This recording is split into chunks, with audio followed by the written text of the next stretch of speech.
Next guest is Secretary of Transportation Pete Buttigieg. It's taking all my self-control not to ask him how to get my college kid home from Boston at Thanksgiving for less than a mortgage payment. I will not ask that question. I will not. I will not. Mr. Secretary, welcome to the show. Hi, thanks for having me on. How you doing? Doing pretty well. Mr. Secretary, you travel commercial.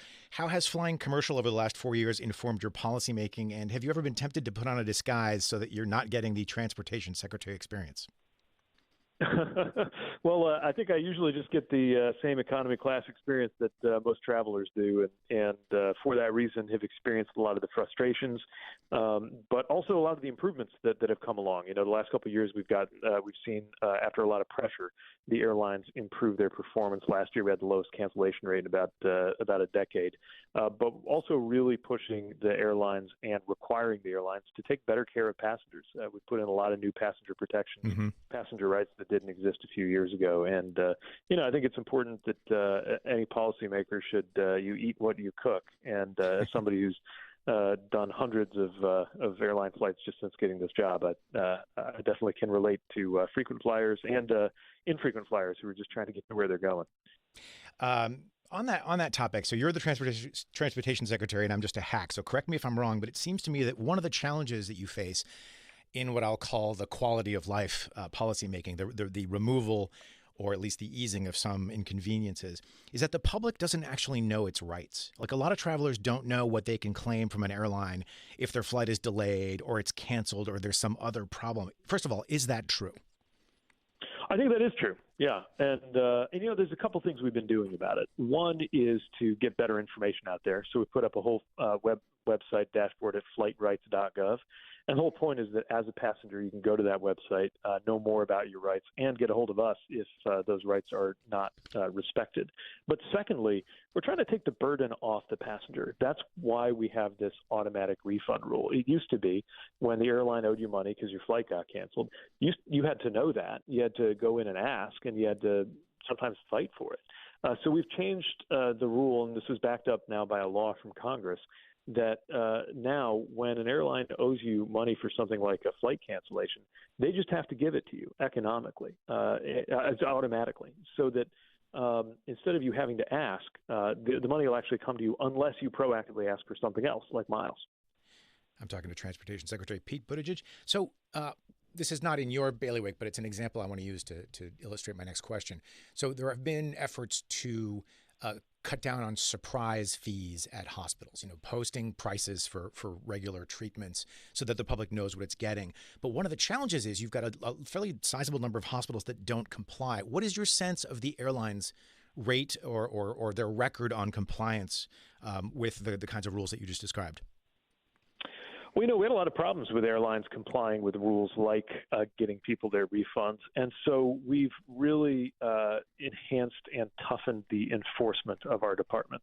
We had some actions in the last couple of years that represent tougher fines and penalties than something you'd have in many years combined before. And it's for exactly this reason.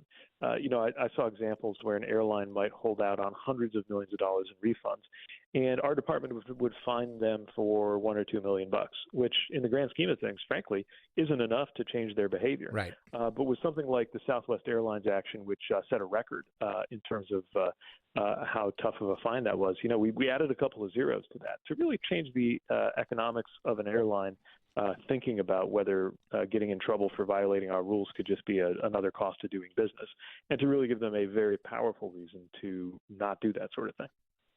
Mr. Secretary, I've got a sort of a long, convoluted question, but as I read it now, I think it boils down to the last line, which is, what is going on with Boeing? Well, Boeing is going through a lot of struggles right now. Their machinist union is on strike, seeking better pay and other demands. And that's something that the parties, I think, will ultimately work through. But, of course, the sooner they do, the sooner aircraft are being built again in those facilities. The biggest thing for us as a department is making sure they're on top of their quality control issues. And the FAA administrator, Michael Whitaker, put them on notice soon after that incident with the Alaska Airlines plane back in January that they had to demonstrate more of a commitment to product quality that's connected to safety, and it's the number one thing the FAA is looking at in all of its dealings with Boeing. They've put together a plan. They've definitely made changes, but we're keeping them under a microscope until they can demonstrate for a prolonged period that Americans shouldn't worry about some of these quality issues and frankly culture issues that they've been having. They got a new CEO, and it's going to be very important for that new CEO to establish a culture of quality and safety. So I don't know a lot about how airlines work, but it seems to me the problems that they're having, whether it's the door falling off or the stranded astronauts, those don't seem to be things that just pop up last minute. They do feel like the results of years of behind the scenes issues, right? Yeah, I mean, when you look at the numbers of how many flights take off in a given year, I think about 16 million commercial flight operations.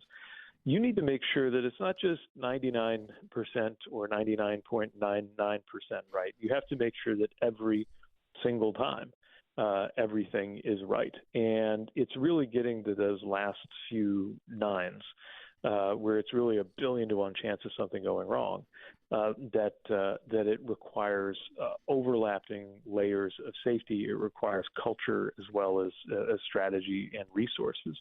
And, of course, it requires having a strong regulator to make sure of that. And, look, one thing that we don't talk about enough in this country is what it took to get to a point where we can go many years without a single fatal commercial airline crash. That's definitely not what it was like when we were growing up. That's what it's like now. And keeping it that way requires everybody to play their part, a company like Boeing and the government too. Talking to Secretary of Transportation Pete Buttigieg, I'm going to give myself permission to ask this question because my favorite box store already has Christmas products for sale.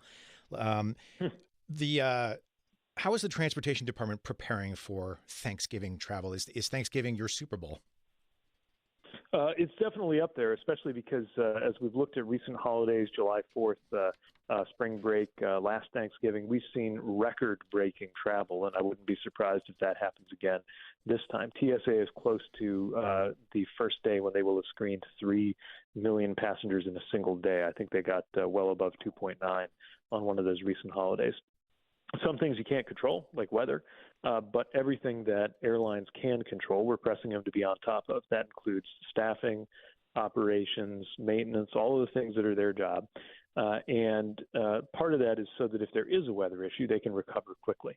Again, we've seen real improvements, very strong on-time performance numbers overall last year compared to many years before that. But every holiday is a new test of the system with more and more demand. And, of course, part of what we're doing also is not just pressing the airlines on their performance, but investing in America's airports. A big part of the Biden-Harris infrastructure package is billions going to everything from redesigning taxiways to have a safer geometry to making sure that terminals are in better shape, from a big project like Concourse D in Atlanta to things you might not necessarily notice at first, but they're going to make a big difference, like better restrooms or a better road going in or out of the airport. All of that is going to help our aviation system keep up with what is expected to be even higher demand in the years to come. Secretary Buttigieg, I got one last question for you. And obviously, at the top of of your segment, I joked about having a very, very 1% question. At the other end of the spectrum, though, is the essential air service. I'd like you to explain first what that is, and also how does airline consolidation make sustaining the program more of a challenge? You've got the Alaskan Airlines, Hawaiian Airlines consolidation. Should people in small, remote, underserved communities worry about losing flights? Well, that's why we were very proactive on this merger. In the past, our department allowed these mergers to go through without necessarily putting conditions on them. We're taking a different approach now, both intervening to prevent a previous merger involving other airlines, and in this case, when Alaska, Hawaii, and Hawaiian wanted to merge, making sure that there were good protections in that deal. That included making sure that there's essential air service for many of these small rural communities. I'm thinking about things like inter-island service that's absolutely essential for Hawaiian communities.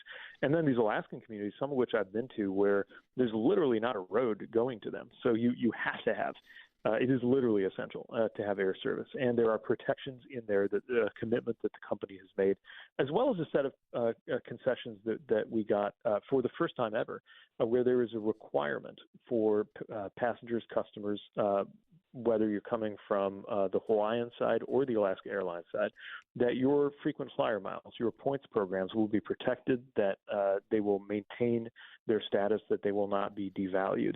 We're beginning to take a hard look at these programs because they are so valuable to passengers.